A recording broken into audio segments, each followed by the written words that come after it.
Hello everyone, welcome back to Kanen Coffee. Here we have this beautiful Zacconi espresso machine. Now for this machine we just replaced the fuse, one of these fuses that our customer provided, as well as we replaced the cable housing. You can see that this one is cracked in the middle, and we adjusted the pressure start to have 1.2 bars of pressure.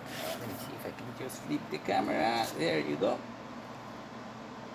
Perfect. Which is great for this machine. So this machine doesn't have a pressure gauge. That's the reason we're using the steam one to measure the pressure of the machine itself.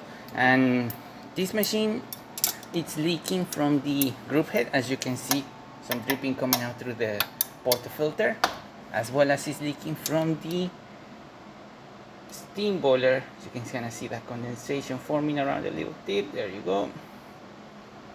Which is going to get worse as you use the lever. The more you push down, the more you put pressure in the gaskets inside, and the more it will leak. We try to tighten up a little bit the boiler to make sure it doesn't leak as much as it used to, and this is the best we could do. It's still going to leak, and yeah, that's all we did to this espresso machine. So we adjusted the pressure, as you can see, which is nice. It was all the way going around to 2. It was a bit too hot for this machine, and we replaced the fuse. So thank you so much for repairing Kanen Coffee. Please subscribe to our channel for more content every day, and thanks for watching.